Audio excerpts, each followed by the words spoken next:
사사 입다에 대한 이야기입니다. 입다의 이야기를 너무나 잘 아시겠지만 그는 출생부터 평범하지 않았고 그 출생에 따른 어려움이 그에게 항상 따라오고 있었습니다. 하지만 그런 어려움들은 입다를 준비시키게 했고 준비되도록 했고 때가 되었을 때에는 그가 이스라엘을 구원하는 일에 부르심을 받게 됩니다. 이제 입다는 암몬에게 맞서는 이스라엘의 우두머리가 되었습니다. 그리고 암몬 왕의 이 억지스러운 주장을 반박하는 상황을 우리는 오늘 말씀 이전에 계속 볼 수 있었습니다. 앞으로 입다가 또 어떠한 활약을 벌이게 될까 기대되는 상황이었습니다. 하지만 좋았던 분위기는 그렇게 오래가지 못하였습니다. 오늘 본문에서 입다는 실로 엄청난 일을 저지르게 됩니다. 이런 일을 우리가 볼 때에 당연스럽게 질문이 생기죠. 왜? 입다는 도대체 왜 그랬을까? 우리가 입다가 아니고 그리고 입다가 자신의 동기나 상황을 성경에 밝히고 있지 않기 때문에 정확하게 말할 수는 없을 것입니다. 다만 본문의 사실과 성경의 종합적인 근거를 가지고 질문에 답을 하면서 오늘 이야기에 대한 상황을 생각을 해보려고 합니다. 입다는 암몬 왕의 억지스러운 주장에 대해서 다양한 측면에서 논증하며 문제로 제기된 그 땅은 하나님께서 이스라엘에게 주신 땅이라는 것을 분명하게 이야기를 했습니다. 입다의 이 이야기를 들은 암몬 왕은 어떻게 반응했을까요? 그 이야기에 설득되었을까요? 오늘 29절부터 봤지만 바로 윗절에 28절에 보시면 암몬 자손의 왕이 입다 사람을 보내어 말하는 것을 듣지 아니하였더라. 암몬 왕은 입다의 말을 듣지 않았습니다. 말이 안 통하는 거죠. 이 당시에는 말이 안 통하면 어떡합니까? 다른 방법 없습니다. 이제 전쟁입니다. 암몬과 싸울 수밖에 없는 것이죠. 우리는 언제나 진실을 말하고 평화를 추구해야 되는 사람입니다. 하지만 그렇다고 해서 그 결과가 항상 좋을 수만은 없습니다. 우리 뜻대로 되지 않을 때도 많죠. 상대방이 마음을 완전히 닫아버리고 끝까지 우리 말에 귀를 기울이지 않고 듣지 않으면 그건 어쩔 수 없는 것입니다. 그럴 때에도 우리는 항상 진실을 이야기해야 하지만 우리가 그를 듣게 만들 수는 없습니다. 그것은 우리가 아니라 하나님께서 하시는 영역이기 때문입니다. 동일한 상황에 하나님께서 개입하십니다. 여호와의 영이 입다에게 임합니다. 사사기를 보다 보면 이러한 표현이 몇 번 나옵니다. 여호와의 영이 임하였다는 그 표현. 온니엘과 기드온이 전쟁에 나갈 때에 하나님의 영이 임하셔서 그들이 이스라엘 대적들을 크게 물리치고 큰 승리를 거두었습니다. 지금 입다에게도 그 하나님의 영이 동일하게 임하였다라고 표현을 하고 있습니다. 자, 그렇다면 우리는 당연히 입다는 전쟁에서 큰 승리를 거두겠구나 라는 생각을 할 수 있습니다. 당연히 예상되는 결과이죠.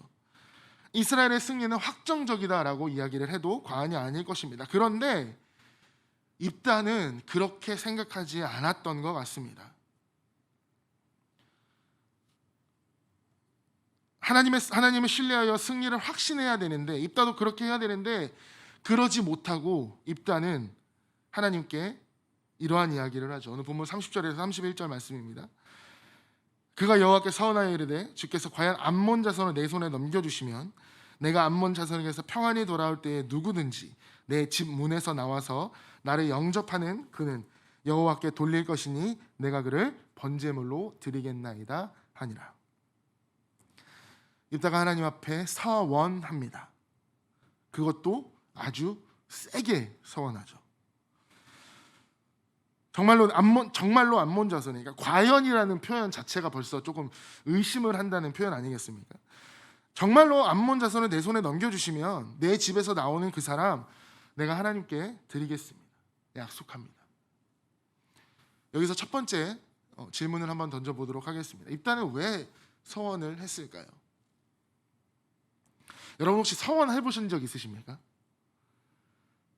저는 저의 표현이 좀 죄송한 저의 잘못되고 알지 못하는 서원 때문에 저는 목사가 되었습니다.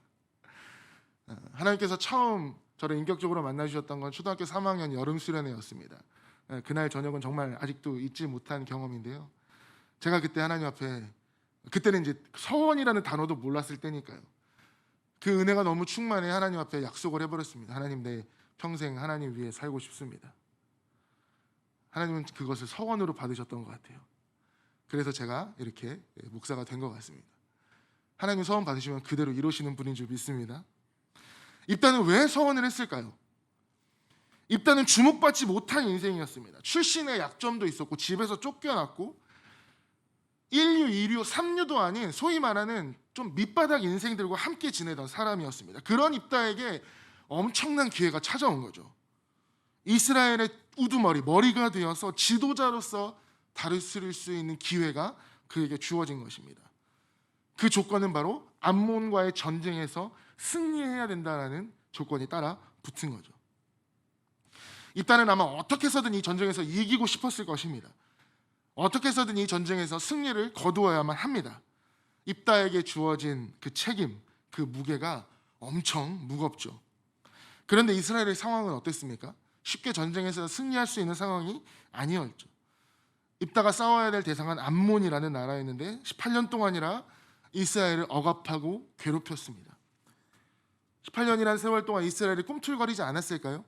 조금이나마 꿈틀거리면 암몬이 바로 짓밟아 버렸기 때문에 그 오랜 시간을 아무것도 안 하는 것처럼, 아무것도 못한 것처럼 그렇게 살아왔을 것입니다. 근데 지금 입다가 와서 이스라엘을 이끈다고 해서 상황이 달라질까요?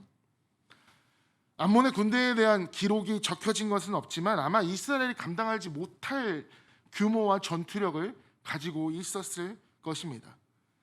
그렇기 때문에 처음에는 평화적으로 해결을 하려고 했죠. 이런 상황에서 입다는 과연 이스라엘의 상황을, 이스라엘의 승리를, 아니 그 어떤 무엇을 갑자기 기대할 수 있었을까라는 생각이 듭니다. 그 누구보다, 그 어느 때보다 그의 삶에 이 절실한 승리가 필요했습니다. 그래서 입다는 승리를 위해서 자신이 잘하는 일, 자신이 할 수 있는 일, 자신이 자신 있다고 생각하는 일을 하기로 합니다. 그게 바로 협상이었습니다. 장로들과의 대화를 통해서, 그리고 암몬의 왕과의 대화를 통해서 협상가로서의 재능을 발휘한 입다를 우리는 볼 수 있습니다. 근데 문제는 그 협상을 지금 하나님을 대상으로 하고 있다는 것에 문제가 있는 것입니다. 내가 하나님께 구하는 것만큼 나도 큰 것을 걸 테니 하나님, 이 협상 테이블에 앉아서 나랑 얘기를 좀 합시다. 하나님을 그 테이블에 앉혀놓고 재물을 올려두고 거래를 하고 있는 것이죠. 하나님, 이 재물을 받으시려면 하나님 이야기하신 거 꼭 들어주셔야 됩니다 라고 이야기를 하고 있는 겁니다. 하나님을 묶어두고 내 통제로, 내 뜻대로 통제하려는 것이죠. 마치 누군가를 내가 원하는 대로 움직이게 하기 위해 뇌물을 주는 것 같은 그러한 모습을 보는 것 같습니다. 이건 절대 하나님을 향한 믿음이 아니고 하나님을 향한 신뢰가 아니며 의심에서 나온 행동, 지극히 인간적인 생각이라 할 수 있습니다. 하나님이 그렇게 사람이 원하는 대로 이용하실 수 있는 분이 아니라는 것을 우리는 알고 있죠. 하나님은 이미 이스라엘을 구원하시기로 작정하신 분입니다. 그렇게 계획하신 분입니다. 그리고 나서 입다를 택하신 분이죠. 하지만 입다는 그것을 깨닫지 못했습니다. 당연히 하나님을 신뢰하지 못하였죠. 그래서 하나님께 입다는 서원을 했고 그것이 그의 가정의 커다란 비극으로 남게 됩니다. 오늘 본문의 말씀을 이렇게 차례대로 읽다 보면 29절에서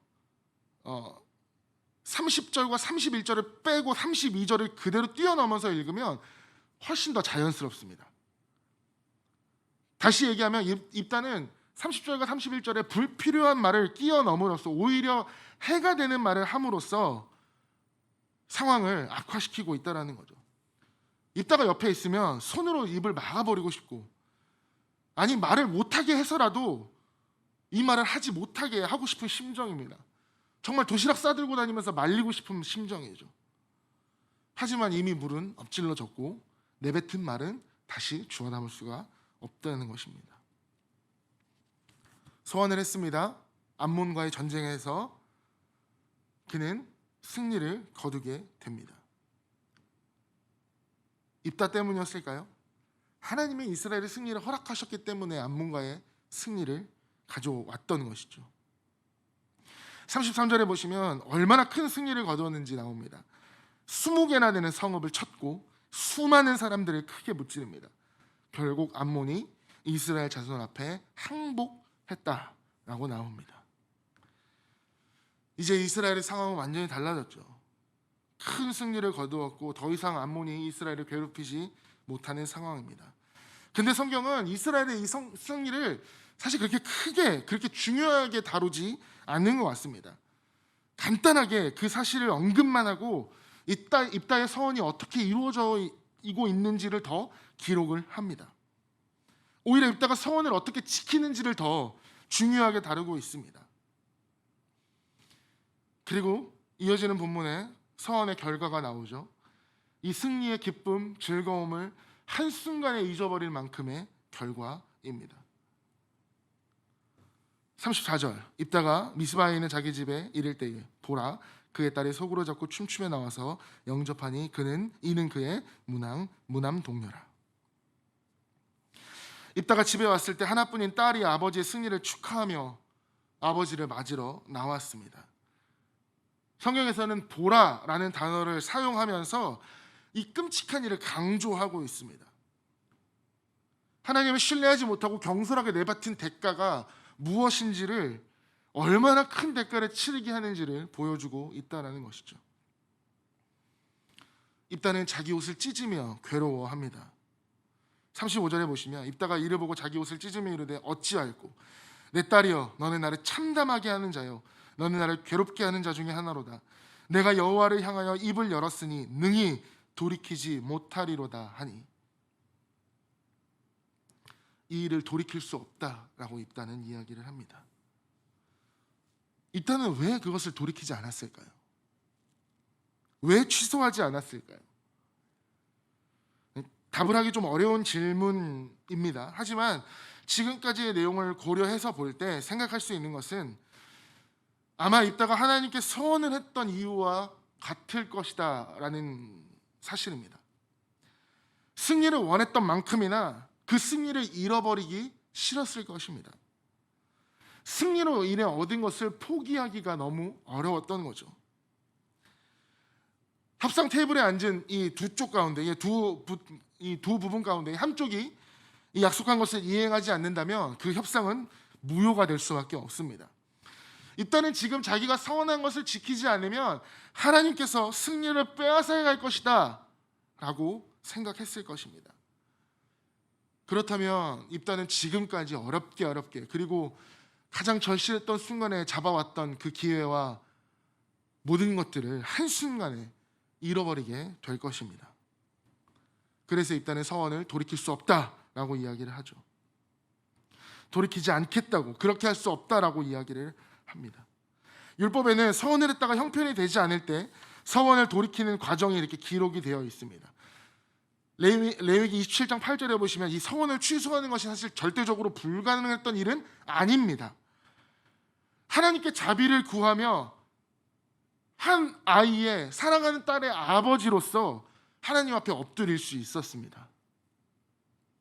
하지만 입다는 자신의 어리석음과 잘못을 인정하며 하나님 앞에 용서를 구하지 않았다라는 것이죠.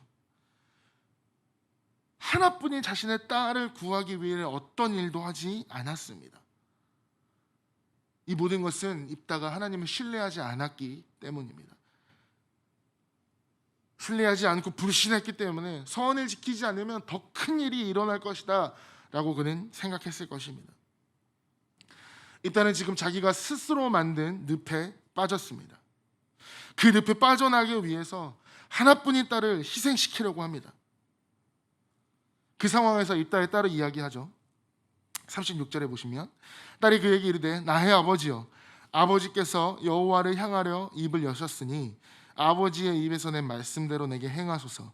이는 여호와께서 아버지를 위하여 아버지의 대적 암몬 자손에게 원수를 갚으셨음이니이다 하니라. 놀랍게도 딸은 아버지가 서원한 대로 자신에게 행하라라고 이야기를 합니다. 반대 상황이 되어야 맞는 건 아닌가요?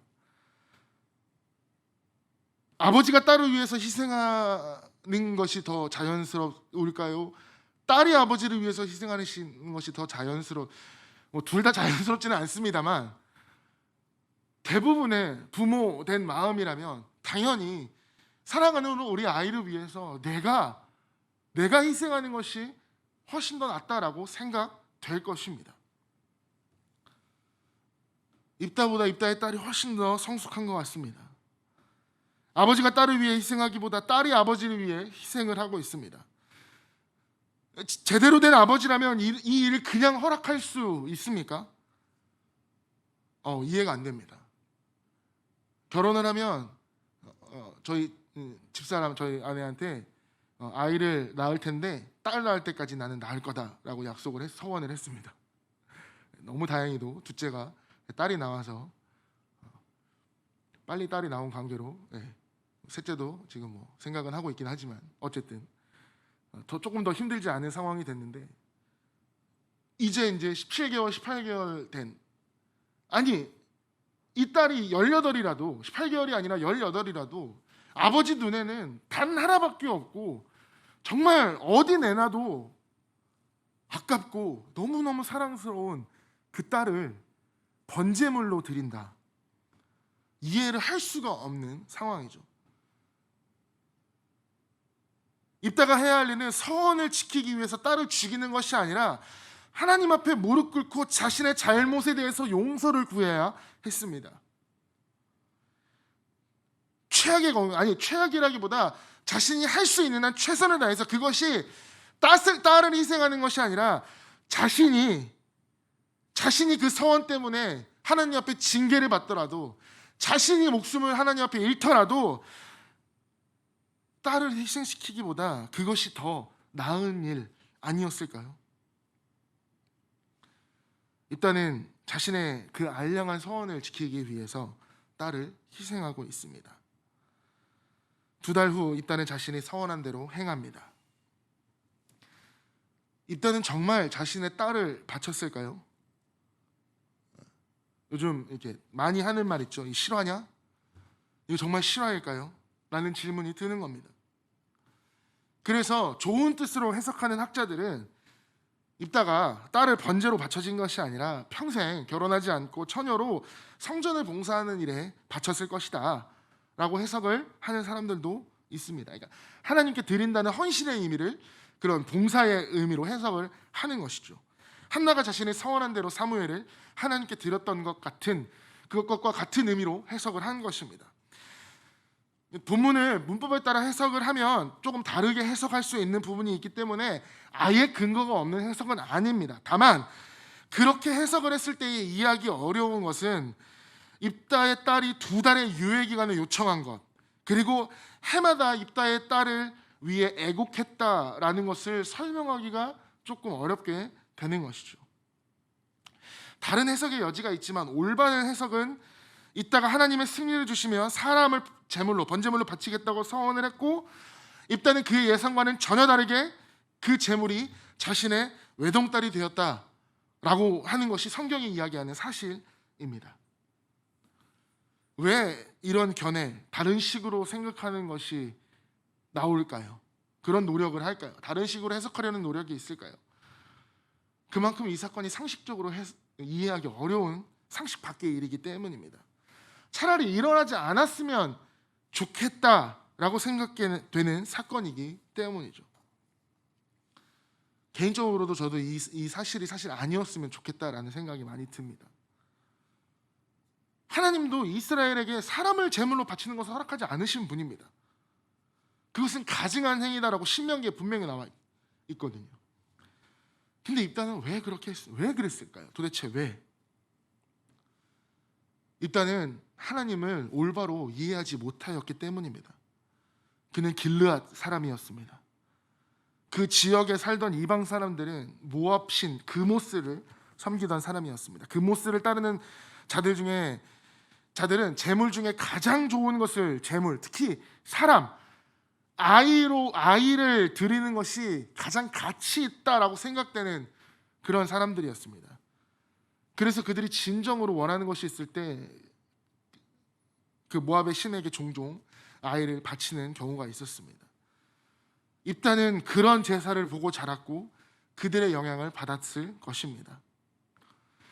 하나님이 정확하게 어떤 분인지 잘 모르는 상태에서 하나님을 그런 이방 민족들이 섬기는 신 정도로만 생각을 했던 것입니다. 그 결과가 어떻게 됩니까? 입다의 딸 이름도 없이 자손도 없이 충격적인 방법으로 때이른 죽음을 맞이하게 된다는 것이죠. 하나님을 모르면 사람은 자기가 아는 대로, 자기가 생각하는 대로 살게 됩니다. 하나님에 대한 지식이 없으면 내가 생각하는 하나님을 만들어 두고 내가 원하는 방법으로 섬기게 됩니다. 내가 편한 방법으로 혹은 주변에서 들은 대로 그렇게 하게 되는 거죠. 자신이 원하는 대로, 자신이 소견에 오른 대로. 그것이 사사기에서 이야기하는 이스라엘 민족들이 죄를 짓고 하나님 앞에 죄를 범하는 그 이유입니다. 자신의 소견대로, 왕이 없어서 자신의 소견대로 행한다는 것이죠. 하나님께서 정말 무엇을 원하시는지, 무엇을 기뻐하시는지 모르니까 하나님이 어떤 분인지를 모르는 것입니다. 이방 민족들이 사람까지 바치는 거 보니까 저 정도는 바쳐야 하나님이라는 신이 나에게 좋은 것을 주겠구나 라고 보고 배우고 따라 하는 것이죠.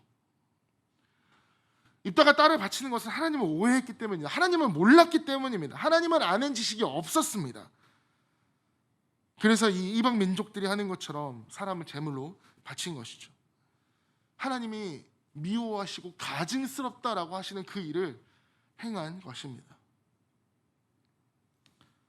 일단은 자신의 잘못을 고하며 하나님 앞에 엎드리지 않았습니다. 하나님을 몰랐기 때문이죠. 하나님의 자비와 사랑과 긍휼을 알지 못했고 하나님이 무엇을 기뻐하시는지 알지 못했습니다. 자신이 원하는 것을 얻기 위해서 하나님께 도움을 구했지만 하나님은 어떤 분이신지, 하나님이 무엇을 원하시는지는 몰랐던 것이죠. 사랑하는 여러분, 오늘 우리는 어떻습니까? 입다보다 나은 상황이라고 자신할 수 있으십니까? 입다가 살던 세상보다 더하면 더했지 덜한 세상에 살고 있다라고는 저는 사실 생각되진 않습니다. 세상은 여전히 우리를 오염시키고 있고 우리가 아는 진리를 왜곡하고 있으며 하나님에 대해 사람들을 오해시키고 있고 하나님을 잘못 섬기게 하고 있는 것입니다. 우리는 더 많은 시간을 이 세상의 가운데에 노출되어 살고 있습니다. 잘못된 지식들, 타락한 가치들, 그것이 우리의 삶의 방향을 정하고 있고 내 귀에 듣기 좋은 이야기들, 자극적인 볼거리들이 넘쳐나고 있습니다. 완전히 잘못된 것이 아니더라도 차라리 완전히 잘못된 것이면 쳐다라도 안 보죠. 교묘하게 조금씩 다른 것들이 들어와서 하나님의 진리를 무너뜨리고 있습니다. 입다의 경우, 입다는 하나님이 어떤 분이시며 사람이 어떤 존재인지 성경이 가르치는 것을 알지 못했습니다. 그 대신에 하나님과 사람에 대해서 이방 민족이 하는 것을 보고 잘못 배워서 그들을 따라 했습니다. 그렇게 하면 내가 원하는 것을 얻을 수 있다라고 생각한 것이죠. 사랑하는 여러분, 우리는 조심해야 됩니다. 입다의 시대보다 지금의 시대는 성경의 진리보다 세상의 거짓된 가치가 훨씬 더 빠르게 우리 안에 들어오고 있습니다. 우리 안에 하나님을 향한 지식으로 채우지 않는다면, 진리로 무장하지 않는다면 세상의 온갖 거짓된 것들, 온갖 타락한 것들의 영향을 받고 살아갈 수밖에 없고 흔들릴 수밖에 없다라는 것이죠. 그 결과 진리가 아닌 거짓에 속아서 가치 없는 것에 헛된 인생을 낭비하고 살아가는 우리의 모습이 될 수도 있다라는 것입니다. 그러니 우리는 이제 점검해야 됩니다. 하나님 말고 그 어떤 것이 다른 것이 우리 안에 있진 않습니까? 엉뚱한 것을 쫓고 있진 않습니까? 하나님의 말씀에 대해서, 진리에 대해서 좀 멀어지지 않으셨습니까? 우리가 무엇에 주목하고 어디에 귀를 기울이고 무엇에 마음이 가는지 점검을 해야 됩니다. 무엇을 위해 시간을 쓰고 계십니까? 어디에 시간을 쓰고 계십니까? 우리의 물질이 어디에 향해 있습니까? 우리의 에너지가 어디에 쏟고 있습니까? 정말 이렇게 살아도 괜찮을까? 말씀을 준비하면서 또 매일매일 말씀을 보면서 항상 이런 질문을 제 자신에게 하곤 합니다. 내가 이렇게 살다가 주님 만나도 하나님 아무 말씀 없으실까? 나는 매일매일 나에게 주어진 하나님께서 하루의 시간을 주셨는데 나는 과연 무엇을 하나님 앞에 돌려드리고 있는가? 입다의 재물이 잘못되었다라고 분명히 알고 있으면서 우리는 여전히 내가 원하는 것을 받기 위하여 하나님께 드릴 내 무엇인가를 찾고 있진 않는가? 그것을 드렸을 때 정말 하나님께서 기뻐하실까? 정말 그것이 하나님이 받으실 만한 것인가? 과연 정말 하나님이 받으시는 재물, 하나님이 받으시고 기뻐하시는 것은 무엇인가?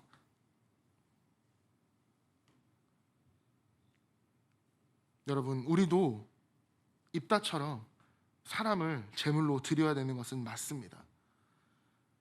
사람은 제물로 받으실 때 하나님이 기뻐하십니다. 다만 입다와 드리는 것과 다르게 우리는 산 사람을, 우리의 모습을 산 제물로 그렇게 하나님께 드려야 한다는 것이죠. 생명을 빼앗아 드리는 제물 하나님 기뻐하지 않으십니다.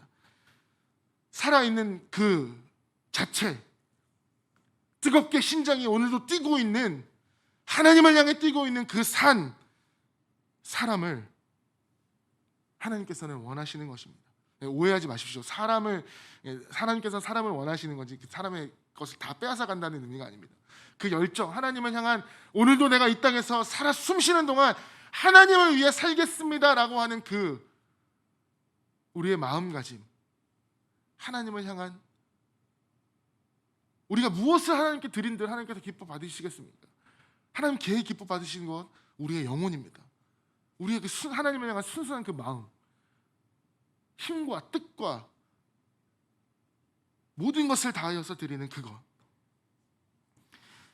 로마서 12장에 사도 바울 우리에게 분명히 이야기를 합니다. 그러므로 형제들아, 내가 하나님의 모든 자비하심으로 너희를 권하노니 너희 몸을 하나님이 기뻐하시는 거룩한 산 제물로 드리라. 이는 너희가 드릴 영적 예배니라. 너희는 이 세대를 본받지 말고 오직 마음을 새롭게 함으로 변화를 받아 하나님이 선하시고 기뻐하시고 온전하신 뜻이 무엇인지 분별하도록 하라. 아멘. 이 세대를 본받지 마십시오. 하나님이 선하시고 기뻐하시고 온전한 뜻이 무엇인지를 분별하여 우리의 삶이 거룩한 산 제물이 되는 것을 하나님은 가장 기뻐하시는 분이심을 깨달으시는 여러분이 되셨으면 좋겠습니다. 하나님이 원하시는 것은 내가 나의 모습을 산 제물로 그대로 드리는 것입니다. 기뻐하시는 제물 다른 데 있는 것이 아닙니다. 나의 가장 소중한 것, 나의 가장 가치 있는 것, 그것 이전에 나 자신을 먼저 하나님 앞에 드리십시오. 다른 것을 드리려고 노력하기 전에 하나님의 뜻을 위해서 살아가는 우리의 모습, 그것이 바로 하나님의 기뻐하시는 제물이라는 것이죠. 우리가 의식하든 의식하지 못하든, 아니 의식하지 않고 있든 우리는 매일매일 하나님과 가까운 삶을 살고 있습니다. 다시 말하면 우리는 매일매일 우리의 삶을 하나님 앞에 드리고 있다는 것이죠. 그것이 하나님이 받으실 만한 것이 될 수도 있지만 그렇지 않을 때도 있습니다. 하나님이 기뻐하시는 제물이 되어야 되지 않겠습니까? 어떻게 우리가 하나님이 기뻐하시는 제물이 될 수 있습니까? 유일한 표본, 우리가 따라 본받아야 될 유일한 표본, 바로 예수 그리스도입니다. 예수님께서 먼저 제물이 되셨기 때문에 너무 역설적이게 하나님은 사람의 생명을 희생함으로 드리는 제사를 원치 않으셨지만 하나님은 우리를 제물로 받으시기 위해 예수님의 생명을 가져가신 그 역설적인 상황을 우리는 이해해야 합니다. 예수님은 왜 십자가에 달려 돌아가셔야 했습니까? 예수님은 뭐 때문에 죽임을 당하셔야만 했습니까? 왜 모든 것을 내어주셔야만 했습니까? 우리가 산 제물이 되어야 하는 이유가 바로 이곳에 있다는 것이죠. 하나님이 기뻐하시는 삶을 살아야 되는 이유, 이 땅에 있는 것이 아닙니다. 바로 십자가에 있습니다. 하나님을 올바르게 알고 하나님을 아는 지식 가운데 이 하나님을 기뻐하시는 삶으로 예배를 드려야 하는 그 이유, 하나님께서 우리를 대신하여 그 목숨을 다 바쳐서 제물이 되셨기 때문입니다. 우리를 위해, 아니 나를 위하여서 희생되었기 때문에 내가 하나님이 받으실 만한 제물이 된 것입니다. 사랑하는 여러분, 도저히 생각할 수도 일어날 수도 없는 불가능한 일이 우리 주님 때문에 가능하게 되었습니다. 그렇기 때문에 우리는 기쁨으로, 감사함으로, 즐거움으로 하나님 앞에 예배를 드려야 합니다. 내 삶이 하나님이 기뻐하시는 온전한 제물이 되기를 원합니다. 스스로 삶에 합당한 부분이 없는지, 합당치 않은 것이 없는지, 버려야 될 것들은 없는지 점검해 보시는 여러분이셨으면 좋겠습니다. 내 삶의 무거운 부분, 잘못된 부분, 죄된 부분 점검하며 날마다 주님이 받으시는 그렇게 산 제물로 우리의 삶을 드리는, 그리고 하나님께서 우리를 기뻐 받으시며 하나님께 거룩한 제물로 바쳐져서 우리의 그 어떤 것이 아닌 하나님을, 오직 하나님을 기쁘게 하는 그러한 삶이 우리의 삶에 넘쳐나도록 하루하루 살아가시는 사랑하는 여러분이 되셨으면 좋겠습니다. 그리고 그것을 받으실 하나님께 온전한 영광과 찬송을 올려드리며 또 그렇게 주실 은혜들을 기대하며 하루하루 살아가시는 성도님들이 되시기를 주님의 이름으로 축원합니다.